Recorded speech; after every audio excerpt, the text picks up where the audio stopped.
hadirmu di hidupku, terutama bagiku. Katakan penyertaanmu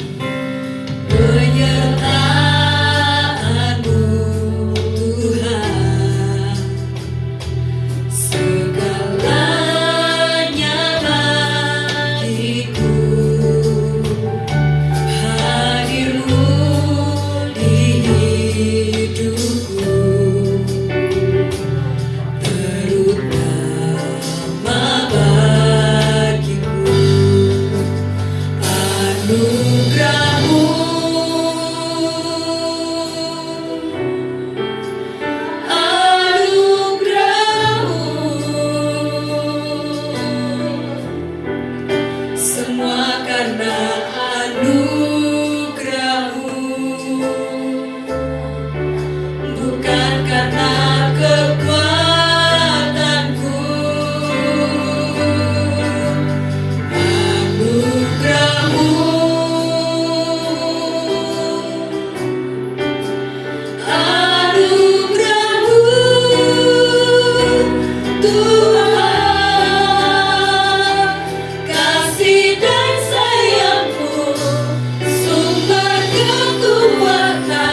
Semua karena anugerah-Mu.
buat kami Tuhan.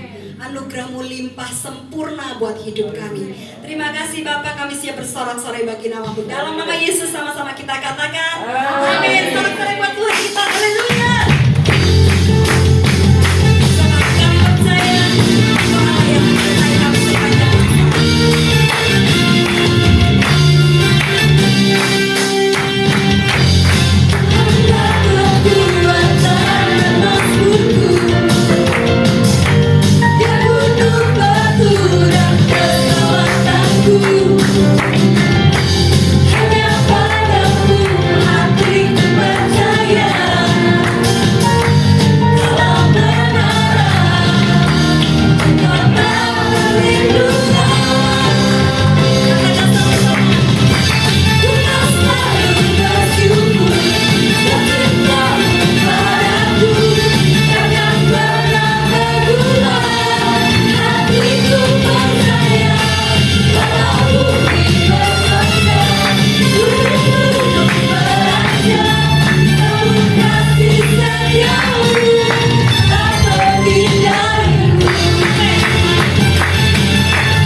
oleh kuasa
kamu lebih dari pemenang. Haleluya. Haleluya. Sekali lagi. Kita adalah bagian yang lebih dari pemenang. Boleh pakai suara lagi. Amin. Haleluya. Kita gerejanya, kita lebih dari pemenang. Sekali lagi katakan. Haleluya. Kita adalah bagian Yesus Raja segala raja. Haleluya. Kita gerejanya, kita lebih dari pemenang. Saya lebih dari pemenang. Saya lebih dari pemenang. Aku lebih dari pemenang.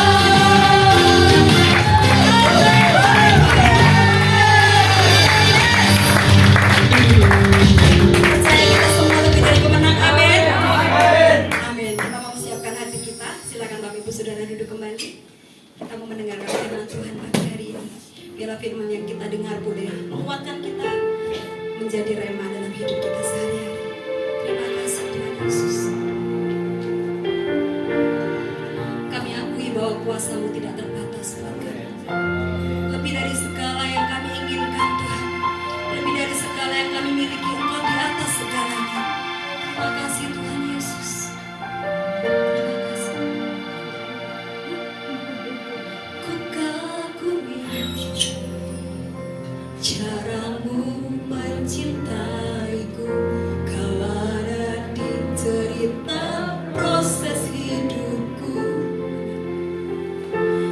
Di titik terendahku Kau hadir untuk mengangkatku. Ku tahu Kau tak menyerah akan hidupku. Ku kagumi caramu mencintaiku. Kau ada di cerita proses hidupku. Di titik terendahku Kau hadir untuk mengangkatku. Ku tahu Kau tak menyerah akan hidupku.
kami akan tetap percaya kepada-Mu ya Tuhan.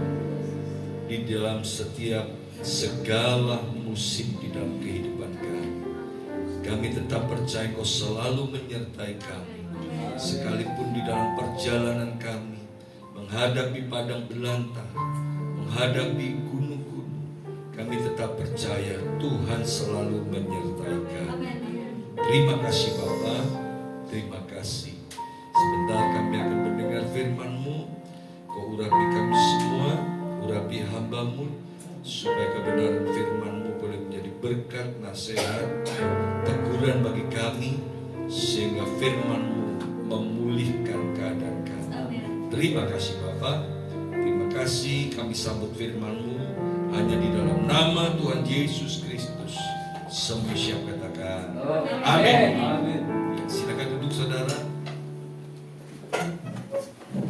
Shalom. Ada sukacita? Yang bersukacita lambaikan tangan saudara, berikan sorak-sorai bagi Tuhan. Haleluya. Terima kasih buat kesempatan yang diberikan saya pada hari ini untuk melayani. Mari saudara, kita langsung saja buka firman Tuhan yang terambil dari kitab Hagai. Hagai pasal 1 ayat 1 sampai ayat yang ke-10. Hagai pasal 1 ayat 1 sampai ayat yang ke-10. Ya. Yang membawa Alkitab mungkin agak susah carinya, karena kitab ini jarang dibaca ya. Bahkan ini tak kitab Hagai. Kalau Pak Hagai ada. Ya. Nyari kitabnya susah, cari saya saja gitu ya. Hagai pasal 1 ayat 1 sampai ayat yang ke-10. Ya, kitab Hagai ini cuma ya, salah satu kitab yang terpendek ya, karena isinya cuma 38 ayat. Selain ada kitab Obadja, ada kitab Sefanya, ini salah satu kitab yang terpendek. Hagai pasal 1 ayat 1 sampai ayat yang ke-10. Kita baca bergantian ya. Ajakan untuk membangun kembali bait suci. Pada tahun yang kedua zaman Raja Darius, dalam bulan yang ke-6, pada hari pertama bulan itu datanglah firman Tuhan dengan perantara Nabi Hagai kepada Zerubabel bin Shealtiel bupati Yehuda dan kepada Yosua bin Yosadak imam besar. Bunyinya ayat yang kedua, 2, 3. Inilah firman Tuhan semesta alam. Bangsa ini berkata, sekarang belumnya waktunya untuk membangun kembali umat-umat. Maka datanglah firman Tuhan dengan perantara Nabi Hagai, bunyinya, apakah sudah tiba waktunya bagi kamu untuk mendiami rumah-rumah yang dilakukan baik-baik dan selama ini akan menjadi runtuhan. oleh sebab itu, beginilah firman Tuhan semesta alam, perhatikanlah keadaan 6. Kamu menabur banyak, tetapi membawa pulang hasil sedikit. Kamu makan, tetapi tidak sampai kenyang. Kamu minum, tetapi tidak sampai puas. Kamu berpakaian, tetapi badanmu tidak sampai panas. Dan orang yang bekerja untuk upah, yang bekerja untuk upah yang ditaruh dalam budi-budi yang berlubang. Inilah firman Tuhan semesta alam, perhatikanlah keadaan 8. Jadi naiklah ke gunung, bawa kayu dan bangunlah rumah itu. Maka aku akan berkenan kepadanya dan akan menyatakan kemuliaanku di situ, firman Tuhan. Kamu mengharapkan banyak, tetapi hasilnya sedikit. Dan ketika kamu membawanya ke rumah, aku menghembuskannya. Oleh karena apa? Demikianlah firman Tuhan semesta alam, oleh karena rumahku yang tetap menjadi reruntuhan, sedang kamu masing-masing sibuk dengan urusan rumahnya sendiri. 10. Itulah sebabnya langit menahan dunia dan bumi menahan hasilnya. Amin.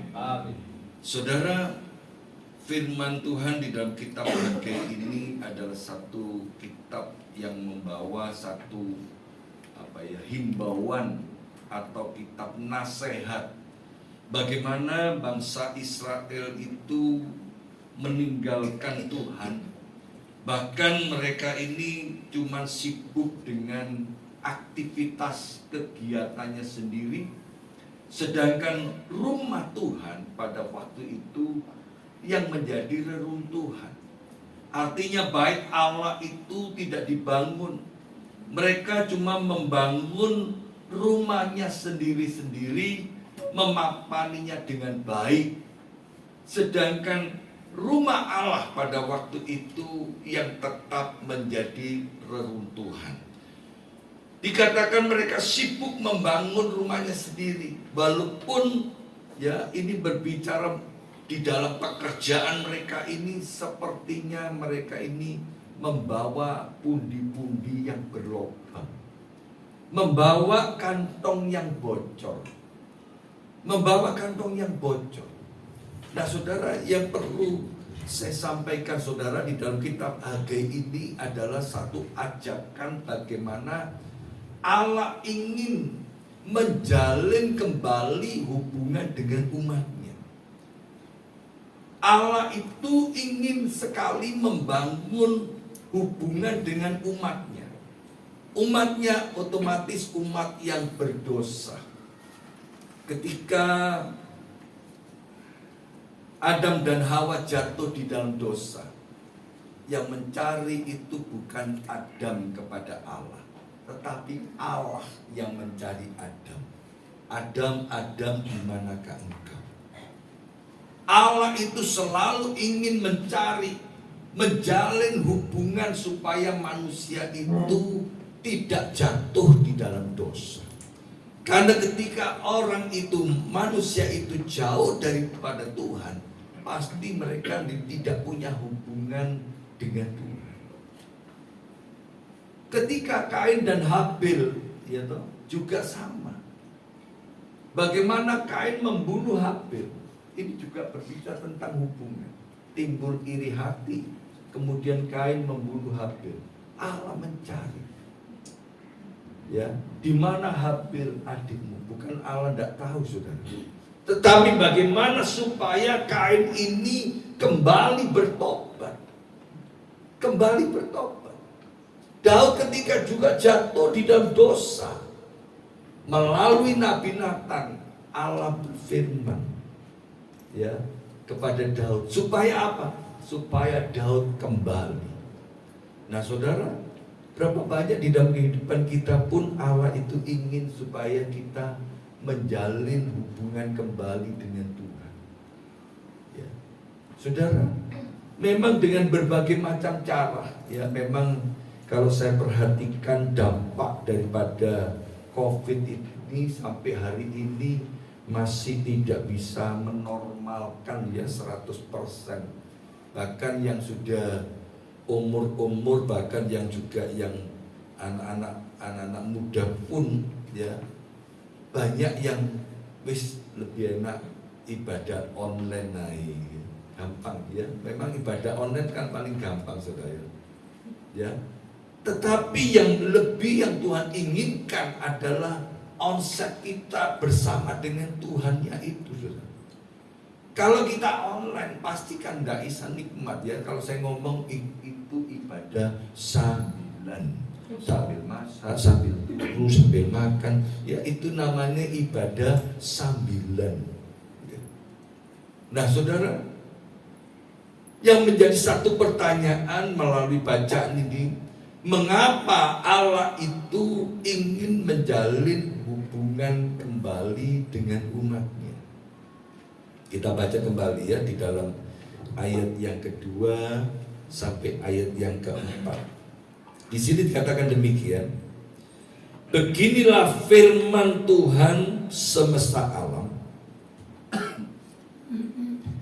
Bangsa ini berkata, sekarang belum tiba waktunya untuk membangun kembali rumah Tuhan. Maka datanglah firman Tuhan dengan perantara Nabi Hagai, bunyinya, apakah sudah tiba waktunya bagi kamu untuk mendiami rumah-rumahmu yang dipapani dengan baik sedang rumah. Nah ini ya, kata-kata rumahnya ini rumah huruf besar ya. Ini berbicara rumah huruf besar ini bisa berbicara rumah Allah, yaitu firman Tuhan katakan, tidak tahukah bahwa tubuhmu itu adalah bait Allah ya.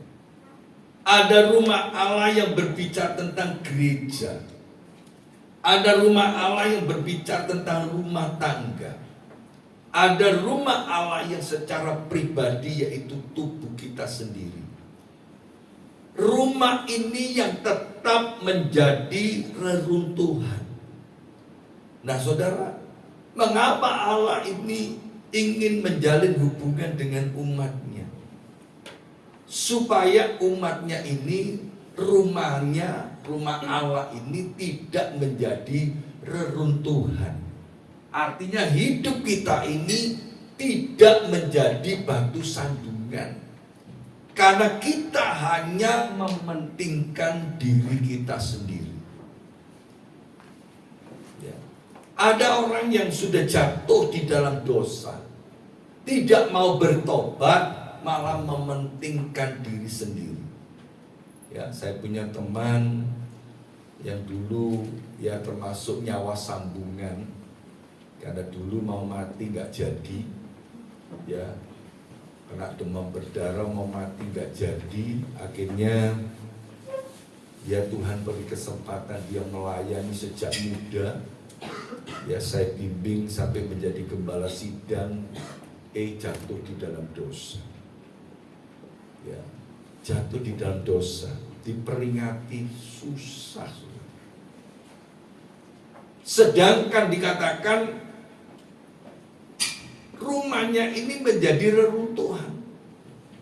Kelihatannya sibuk dalam pelayanan, sibuk dalam pekerjaan, saudara. Padahal dia membawa pundi-pundi yang berlobang. Kalau jatuh di dalam dosa, saudara, itu seperti membawa, apalagi dosa perselingkuhan. Suami-suami kalau dosa perselingkuhan, pekerjaannya itu membawa pundi-pundi yang berlobang. Pundi-pundi berlobang. Kelihatannya kerja keras habis. Karena apa? Rumah Tuhan menjadi reruntuhan. Reruntuhan. Ya. Bahkan saudara, ketika sudah jatuh di dalam dosa, istri dicerai, bayangkan, menikah dengan istri muda, melayani, ditolak dengan sinode ganti nama, bayangkan sudah, melegalkan ya pemikirannya sendiri. Inilah yang namanya rumah Tuhan yang tetap menjadi rentu. Saudara, hari-hari ini kita harus betul-betul memperhatikan. Ya, jangan kita hanya memperhatikan kepentingan diri kita sendiri dengan mengorbankan, ya, mengorbankan keluarga, mengorbankan jemaat. Coba ini kan mengorbankan jemaat, ya. Gembala sidang jatuh dalam dosa, akhirnya jemaatnya morat-marit semua sudah. Hancur, ya, hancur. Pekerjaannya hancur, rumah tangganya hancur. Bayangkan saudara, rumah tangga yang sudah dibangun 20 tahun dihancurkan sendiri. Karena apa? Karena ada satu ayat yang luar biasa. Perhatikanlah keadaanmu. Apa itu artinya, saudara? Ini perkataan ini sampai diulang berkali-kali, ya. Kalau kita melihat ini lebih dari 3 kali, ya. Kalau nggak salah 4 kali di dalam ayat ini. Mengapa kata-kata ini diulang? Ya. Perhatikanlah keadaanmu. Di dalam bahasa yang lain dikatakan koreksilah koreksilah atau sadarlah gitu loh. Ya, sadarlah bahwa apa yang kamu lakukan itu salah. Apa yang kamu lakukan itu salah. Tapi gak sadar-sadar lah, ini yang susah. Nah saudara, ketika Tuhan Yesus ya di dalam firman Tuhan, ketika bagaimana Tuhan Yesus ketika ada di bait suci, kemudian dia marah dengan di situ ada pedagang-pedagang merpati, ada orang berjual beli, ya semua dijungkir balikan, dikatakan rumahku ini mestinya menjadi rumah doa, tetapi engkau menjadikan sarang penyamun. Ini ada satu teguran yang keras. Di dalam kita mengikut Tuhan, kita tidak bisa yang namanya untung rugi. Kita mengikut Tuhan, tidak bisa kita diperhitungkan dengan namanya untung rugi. Ya, apalagi kita ke gereja cuma butuhnya apa? Supaya kamu pergi ke gereja supaya kamu diberkati. Wah, kalau nggak diberkati apa? Ya, pergi ke gereja supaya kamu disembuhkan. Nah kalau kita mencari Tuhan hanya cuma untuk supaya kita diberkati, supaya kita ini disembuhkan, nanti saudara akan kecewa. Iya kalau sembuh, kalau mati, ada gitu loh. Loh kalau sembuh, kalau mati. Nah saudara, yang terpenting bagaimana Tuhan itu, saya percaya bukan kamu yang memilih aku, tapi akulah yang memilih kamu. Inilah Tuhan. Ya. Kasih Kristus itu adalah Dia yang mencari manusia, supaya manusia berbalik kembali menjalin hubungan dengan Bapa. Jadi bagian pertama, supaya rumah Tuhan yang pertama tidak menjadi reruntuhan. Firman Tuhan ini bukan untuk saudara-saudara ya. Firman Tuhan itu selalu seperti pedang bermata dua. Ya, untuk saudara tetapi juga untuk saya. Ya, saya renungkan bersaat teduh, Tuhan, apa yang harus saya sampaikan ya untuk jemaat di tempat ini. Yang keduanya saudara, kita lihat di sini ayat yang kelima sampai ayat yang ketujuh. Ayat yang kelima dikatakan demikian, oleh sebab itu beginilah firman Tuhan semesta alam, perhatikanlah keadaanmu. Kamu menabur banyak tetapi membawa pulang hasil sedikit. Kamu makan tetapi tidak sampai kenyang. Kamu minum tetapi tidak sampai puas. Kamu berpakaian tetapi badanmu tidak sampai panas. Dan orang yang bekerja untuk upah, ia bekerja untuk upah yang ditaruh dalam pundi-pundi yang berlubang. Kemudian ada satu kata-kata nasihatnya lagi. Beginilah firman Tuhan semesta alam, perhatikanlah keadaan. Artinya apa saudara? Mengapa Allah menjalin hubungan dengan umat? Supaya bagian yang kedua ini, supaya umatnya ini hidup dalam berkat-Nya. Supaya hidup di dalam berkat Tuhan. Karena apa saudara? Firman Tuhan pun mengatakan berkat Tuhanlah yang menjadikan kita kaya. Susah payah tidak akan menambahinya. Ya. Firman Tuhan mengatakan jikalau bukan Tuhan yang membangun rumah, maka sia-sialah usaha orang yang membangunnya. Dikatakan sia-sialah kamu bangun pagi-pagi sampai jauh malam, memakan roti yang diperoleh dengan susah payah. Artinya apa saudara? Kita ini tuh Tuhan mengajak supaya kita ini hidup di dalam berkat-Nya. Kalau kita hidup di dalam berkat-Nya, kita ini bisa menikmati yang namanya berkat Tuhan. Berapa banyak orang yang tidak bisa menikmati berkat Tuhan? Artinya gini, banyak orang diberi kelimpahan, ya, kekayaan luar biasa, tetapi tidak diberi kuasa untuk menikmati. Ada loh yang begitu, ya. Saya pergi ke rumah seseorang, tak lihat, wih, orang kaya luar biasa, saudara. Mobilnya berapa banyak, mobilnya ciamik-ciamik, semua diselimuti. Terus, loh kalau inilah keluar, ya kadang-kadang naik taksi, lah rugi lah, saudara. Ini namanya orang gak bisa nikmati hidup, ya. Ya, daripada naik taksi, naik timbangnya mobil gak kanggung, lebih baik kayak aku lah dulu, saudara. Iya tuh, lu kadang-kadang tuh orang tuh begitu. Saya dulu punya mama ya gitu, mama saya yang almarhum, beli barang api ya, zamannya dulu kan ada namanya Duralek ya, zamannya dulu ya, pecah belah itu, api saudara, semuanya disimpan. Terus saya tanya, lu mah, iki apa kok tidak pernah dipakai? Loh, eman, ya, eman disimpan aja, kan bisa pakai sing lama bisa dipakai. Berarti beli gak dipakai, kenapa mah? Ya tetap gak dipakai sampai akhir hidupnya, ya tetap masih baru, saudara. Ya. Ini namanya orang kasihan delu gitu.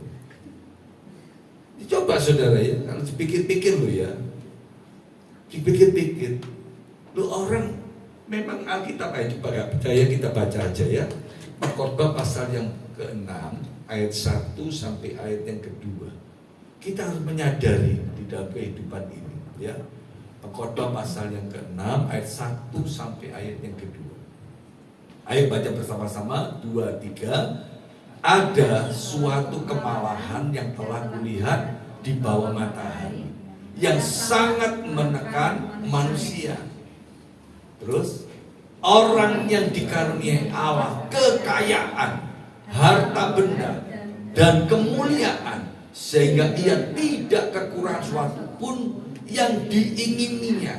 Tetapi orang itu tidak dikaruniai kuasa oleh Allah untuk menikmati, melainkan orang lain yang menikmatinya. Inilah kesia-siaan dan penderitaan yang lain. Jadi yang sering kali saya katakan, itu namanya orang paling kasihan. Karena apa? Tidak bisa menikmati kekayaan yang dikaruniakan. Coba saudara ya, kalau dikaruniakan itu berarti anugerah, kelimpahan yang Tuhan berikan itu untuk dinikmati. Makanya seringkali saya katakan, ojo kehilangan menik-menik kehidupan. Nanti kalau kehilangan menik, tinggal matinya sudah. Tulisannya ada ya, menikmati. Kehilangan menik, tulisannya ada ya, menikmati. Hilang meniknya, mati itu.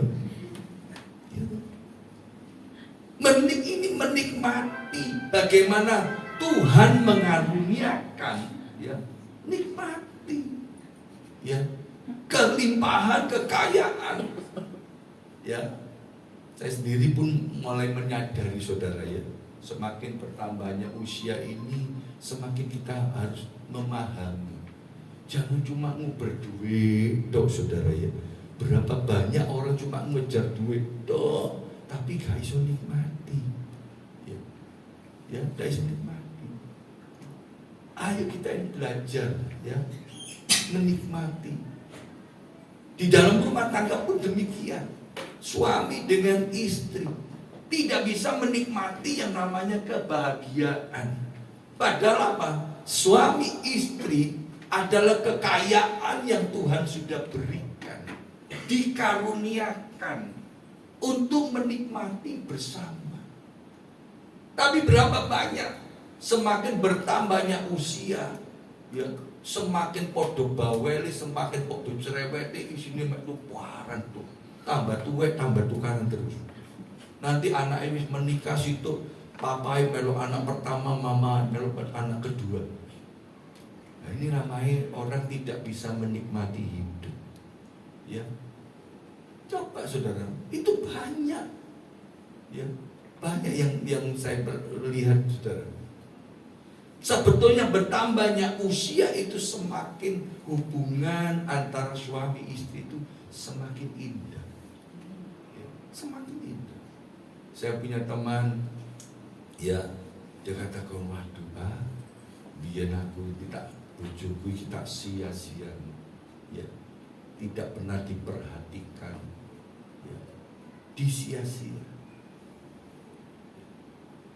Tetapi ketika Tuhan menjamah, apalagi ketika dia terkena kena COVID, sudah hampir mati saudara, sudah dibawa ke langit-langit ketujuh saudara, ya, sudah dibawa, tapi istrinya berdoa terus saudara, ya. Sampai dia ngomong, aku lupa keluar dari tubuhku, berarti kan mati saudara, ya. Tapi karena jerih payah doa daripada istrinya, sampai akhirnya suaminya sembuh, balik istrinya yang kena COVID, hampir mati juga. Ya. Coba ya, suami istri itu kalau saling mengasihi benar-benar, dia berkorban apapun untuk pasangan. Saya sendiri, ya, waktu tahun 2009 hampir mati, ya, karena kena paru-paru basah, ya, sekujur tubuh ini air tok saudara paru-parunya.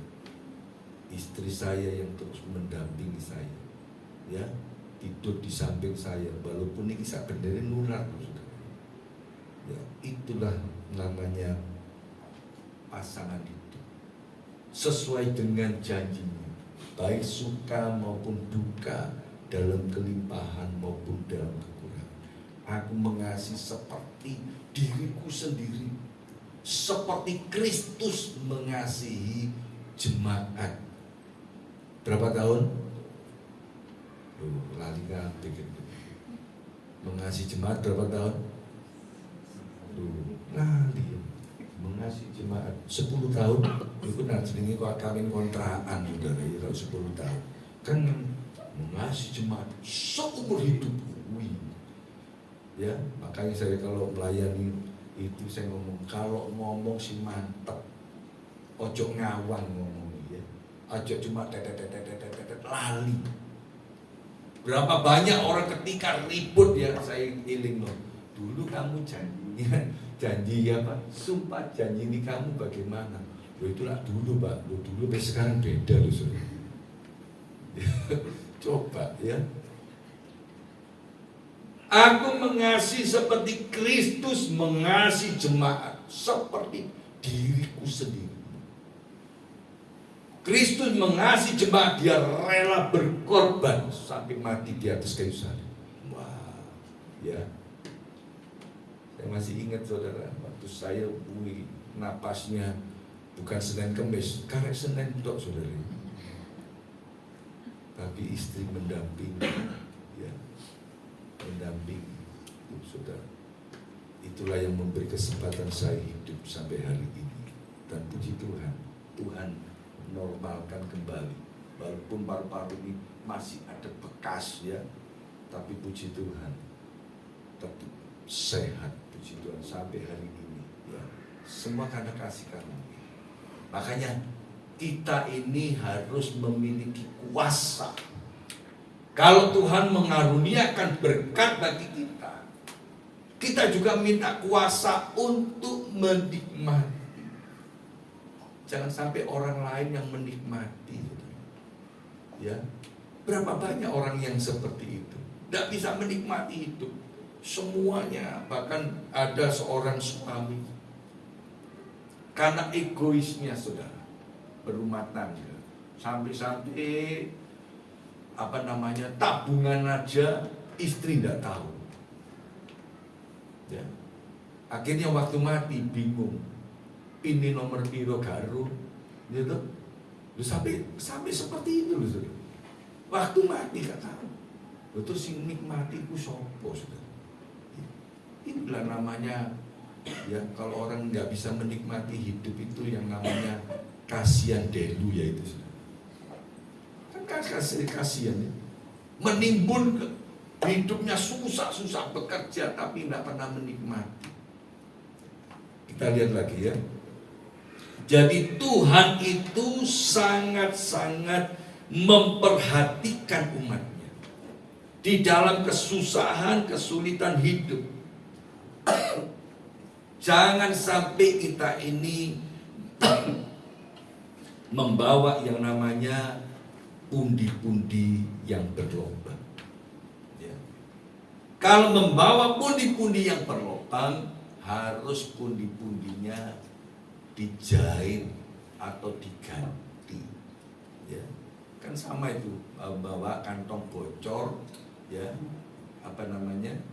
bawa kirbat, ya kirbat yang lama dengan kirbat yang baru tidak bisa dijadikan satu, nanti pecah, makanya harus diperbarui pundi-pundi yang berlubang menjadi pundi-pundi yang baru. Maka berkat itu akan terus mengalir dan tidak kemana-mana. Saya masih ingat ya, mengapa Tuhan memberikan saya juga nama Hagai ini. Karena dulu saya, saudara, waktu saya membaca ayat ini, saya ini berbesmili. Itu bahasa Prancis ya, berbesmili ya. Karena apa? Saya dulu sebelum bertobat itu mencari yang namanya berkat itu, sing dari Gunung Kawi, dari mbak ini, mbak itu, saudara ya. Akhirnya sepertinya membawa berkat banyak, tapi kantongnya bocor. Bocor apa? Sing kemalingan, kemudian nanti barangnya dicuri orang, saudara ya. Loh, orang ngirim barang tuh ya, orang ngirim 5 dus, yang 2 dus itu mengalami reject, saudara. Ya. Tahu-tahu waktu direnduh, kok karek telu? Ya, sing loro reject, saudara. Oh no, ya mana yang orang tua sakit, mama saya sakit, jadi pintu terus bocor. Ya. Makanya ketika saya bertobat, saya baca ayat ini. Tuhan, saya kan tanya Tuhan, saya diberi nama apa? Nama baptis. Dikasih nama Hagai. Ya. Tugasnya apa? Ya membangun rumah. Saya makan sampai sekarang ini saya membangun rumah, yaitu family altar sampai hari ini. Ya, tidak pernah berhenti. Setiap Senin saya keliling. Ya. Bukan di gereja-gereja gede tok, saudara. Dari kampung ke kampung. Jangan bintang 5 tok, kaki 5 juga oke. Ya, jangan lihat bintang 5 tok, saudara. Nanti kalau lupa repot. Ya, nanti kalau bintang 5 kebablasan jadi bintang 7, mumet. Gitu. Nah, kita kembali lagi ya.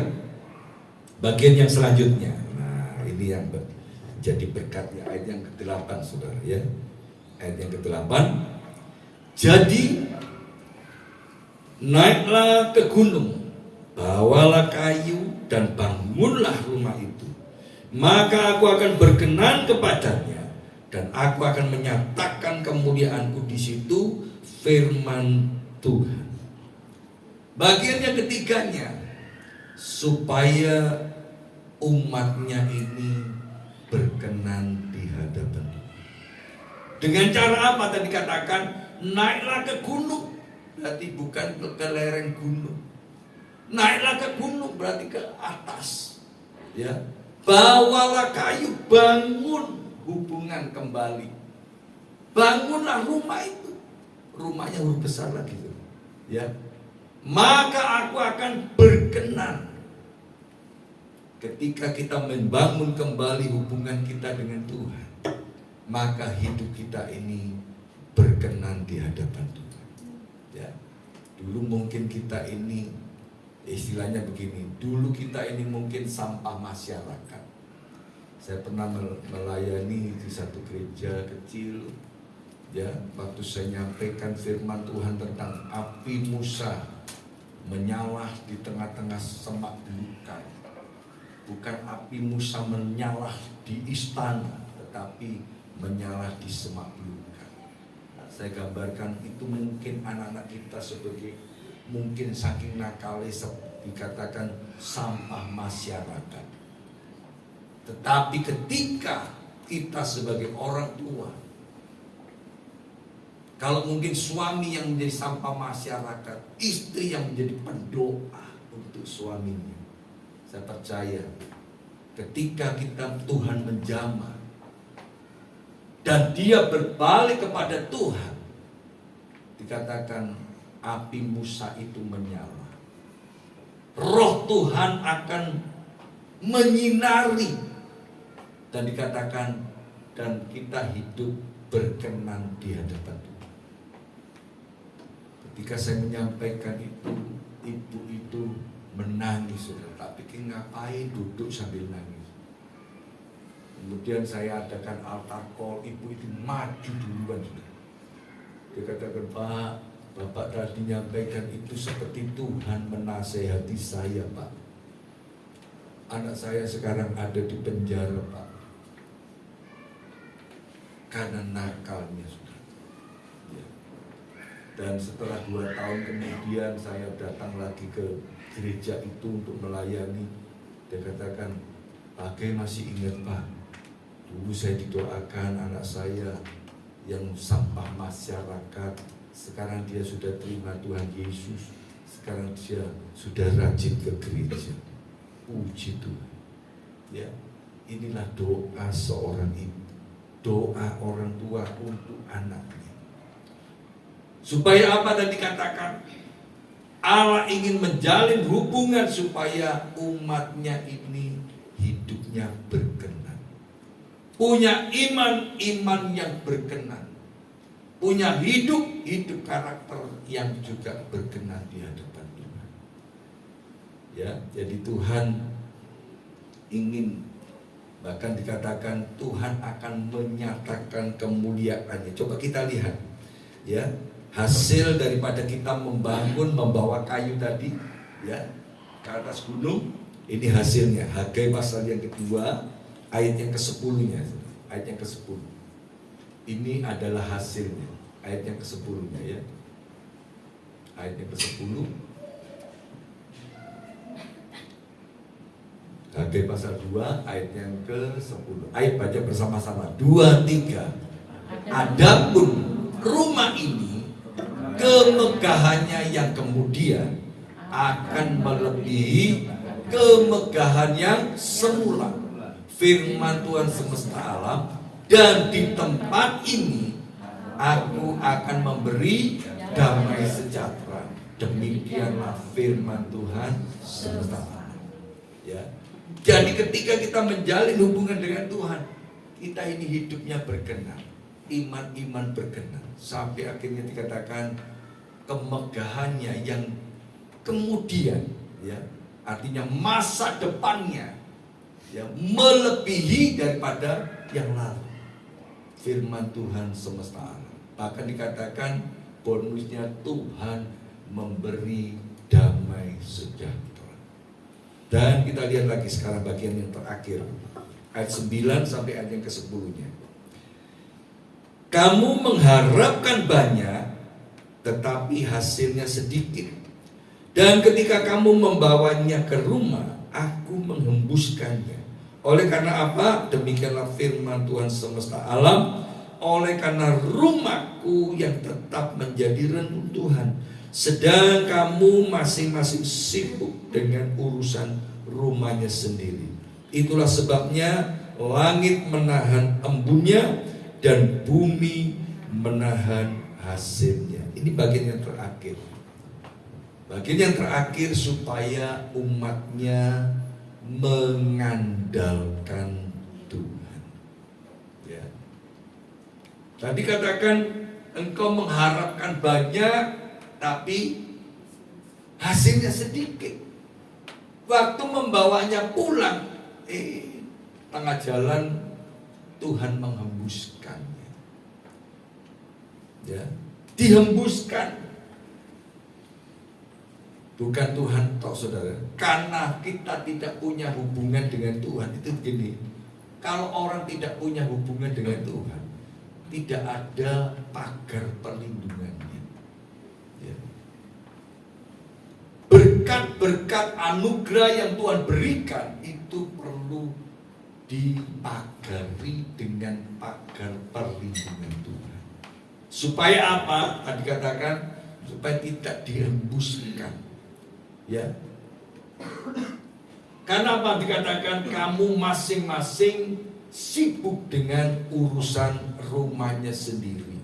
Padahal wis bocor ya, tapi masih sibuk terus gitu.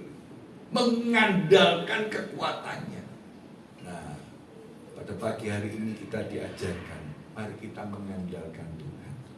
Firman katakan, ayo baca bersama-sama ya, Yeremia pasal 17 ayat 5 sampai ayat yang ke-7.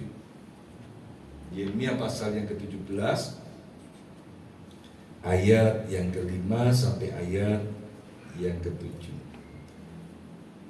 Ayo baca bersama-sama, 2, 3. Beginilah firman Tuhan, terkutuklah orang yang mengandalkan manusia, yang mengandalkan kekuatannya sendiri dan hatinya menjauh daripada Tuhan. Terus, ia akan seperti semak bulus di padang belantara. Ia tidak akan mengalami datangnya keadaan baik. Ia akan tinggal di tanah angus, di padang gurun, di negeri padang asing yang tidak berpenduduk. Lanjut ya. Orang yang mengandalkan Tuhan, yang menaruh harapannya pada Tuhan. Lanjut. Ayat 8, ayat 8-nya. Ayat 8. Ia akan seperti udah ada. Aduh, ia akan seperti pohon yang air dan tidak mengalami datangnya panas terik, yang daunnya tetap hijau, yang tidak khawatir kalau tahun kering dan tidak berhenti menghasilkan buah. Ya, tidak berhenti menghasilkan buah. Ya, saya percaya.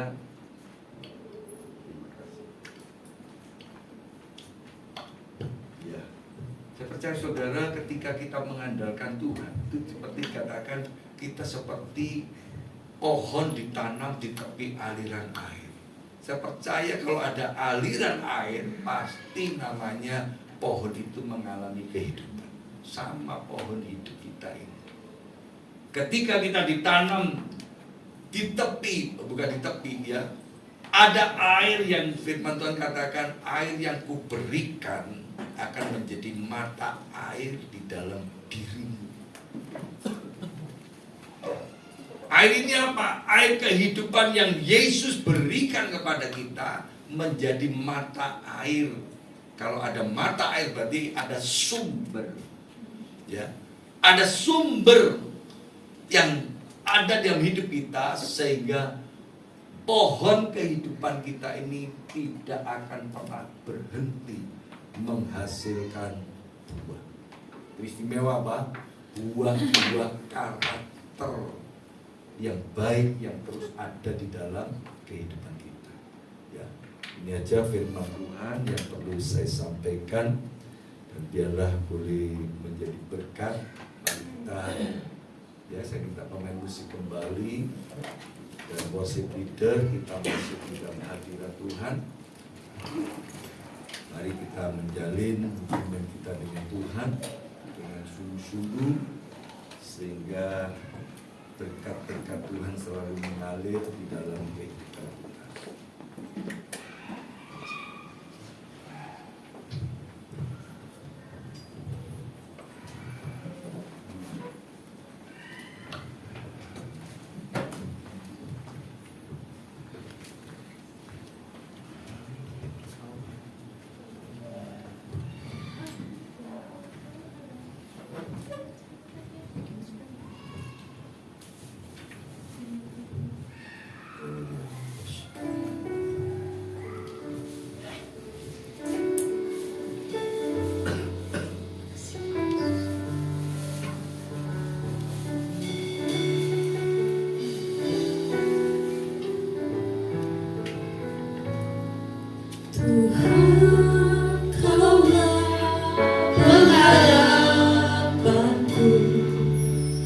percaya hanya kepadamu. Yesus, Kaulah perlindunganku, Engkau yang selalu kupuji. Tuhan, Kaulah pengharapanku, ku percaya hanya kepadamu. Yesus, Kaulah perlindunganku, Engkau yang selalu kupuji. Mari kita panggil berhidup sama-sama. Mulutku penuh dengan pujian kepadamu, ya Yesus Tuhan.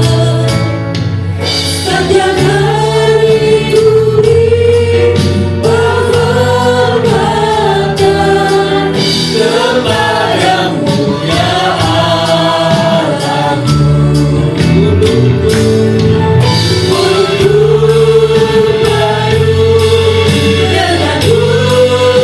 pujian kepadamu,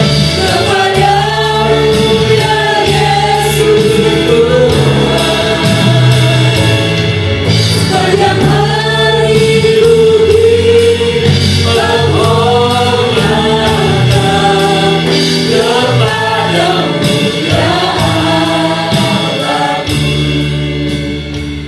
Biar keyboard saja mengalir dengan lembut. Kita mengambil saat teduh sejenak dengan Tuhan. Ialah firman Tuhan yang sudah kita dengar pada pagi hari ini. Kita merenungkan sejenak bahwa Tuhan itu rindu dengan umat-umatnya untuk berbalik kembali. Jangan hanya kita mengandalkan kekuatan, kepandaian kita. Jangan hanya mengandalkan kekayaan kita. Tuhan rindu supaya kita menjalin komunikasi, memiliki hubungan dekat dengan Dia. Supaya rumah Tuhan di dalam hidup kita tidak menjadi reruntuhan. Tetapi Tuhan menaruh rohnya dalam hidup kita, supaya hidup kita ini berkenan. Satu ayat nasihat, perhatikanlah, koreksilah hidup kita, sadarlah apa yang telah kita lakukan itu salah.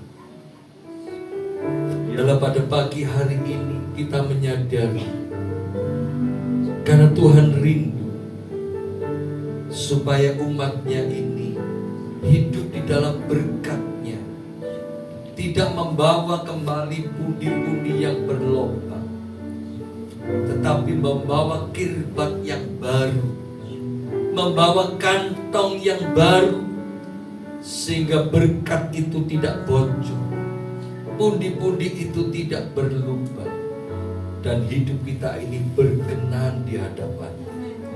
Bahkan Tuhan ajarkan supaya kita mengandalkan Dia, tidak mengandalkan pengalaman kita, tetapi kita mengandalkan Tuhan dan menaruh harapan kita hanya kepada Tuhan. Terima kasih Bapa, terima kasih Tuhan. Mungkin di antara saudara pada pagi hari ini mungkin mempunyai beban-beban dalam pekerjaan, dalam rumah tangga.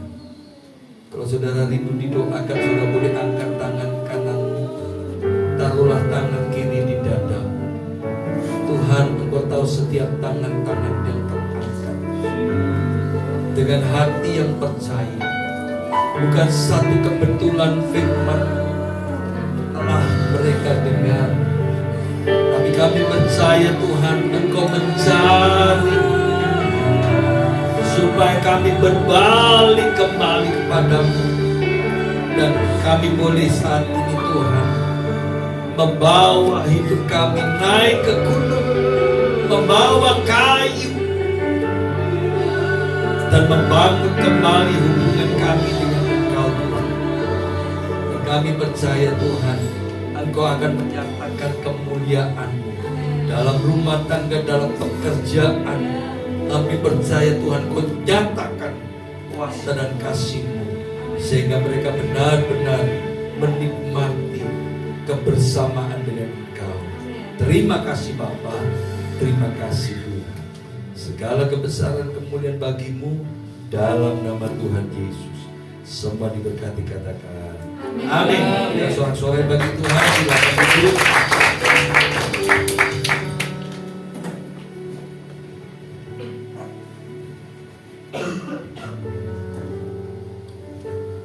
Puji Tuhan, terima kasih Pak Hagai untuk berkat firman Tuhannya bagi kita semua pagi hari ini, Bapak Ibu Saudara. Kita semua diberkati ya.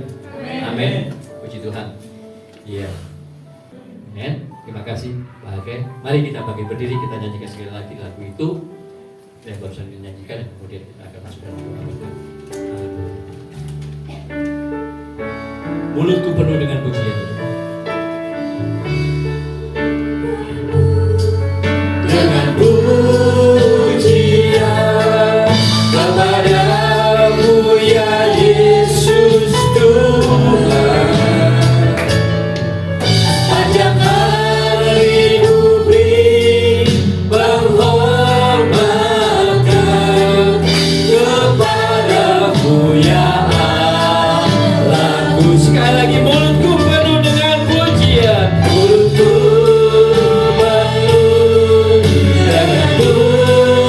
Ini keluar dari hati kami, Tuhan, bahwa sungguh mulut kami penuh dengan pujian kepada Engkau, ya Allah kami. Haleluya. kehormatan kepadamu ya Allah. Sekali lagi kita katakan dengan sungguh-sungguh. Mulutku penuh dengan pujian kepadamu ya Yesus Tuhan, sepanjang hari diberi penghormatan kepadamu ya Allahku.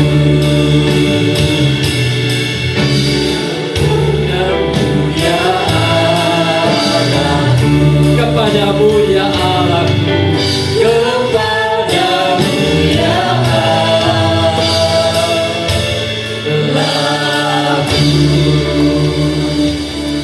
Bapa di surga, kami mengucap syukur, kami berterima kasih Kau sudah memberkati kami dengan firman-Mu. Terima kasih untuk hamba-Mu Pak Hagai yang Kau kirimkan ke tempat ini, menyatakan kebenaran-kebenaran firman-Mu yang memberkati kami semua, mengenyangkan kami dan menegur kami ya Tuhan, supaya kami boleh kembali ke jalan-Mu yang benar. Kalau selama ini kami serong, kami belok kanan, kami belok kiri, firman-Mu yang kami dengar pada pagi hari ini mengembalikan kami kembali ke jalan-Mu yang benar. Terima kasih Bapa di surga, kami mau hidup, kami boleh senantiasa sungguh-sungguh hanya bergantung berharap kepadamu, senantiasa merindukan akan berkat-berkat yang daripadamu, bukan yang dari dunia ini ya Tuhan. Terima kasih Bapa. Sebelum kami berpisah satu dengan yang lain, Bapa, biarlah kiranya Kau menurunkan berkat-Mu atas kami semuanya. Kami mengangkat tangan kami saat ini ya Bapa di surga. Oh haleluya. Kalau ya shikana malas. Iya dalam batas shikini makalaya syanda. Oh haleluya, haleluya, haleluya. Jemaat yang dikasihi Tuhan, biarlah kiranya saat ini turun atas kita semuanya berkat anugerah rahmat yang dari Bapa di surga, turun tercurah dalam kehidupan kita, keluarga kita, pekerjaan kita, dan apapun yang kita lakukan dan kerjakan akan disertai dengan berkat anugerah dan kemurahan dari Bapa kita yang di surga. Kita kasih di dalam Tuhan Yesus Kristus dan persekutuan oleh Roh Kudus, itu yang senantiasa akan menolong, menuntun, membimbing dan meneguhkan setiap langkah-langkah hidup kita sepanjang hari ini. Maranatha, Tuhan Yesus datang kembali. Bahkan sampai selama-lamanya kita adalah anak-anak Bapa di surga yang diberkati oleh berkat-berkat yang dari Bapa. Terima kasih Bapa di surga. Di dalam nama Tuhan Yesus Kristus, kita semua yang sudah diberkati oleh Bapa di surga, sama-sama kita katakan amin. Amin. Tuhan Yesus berkati. Selamat hari Minggu.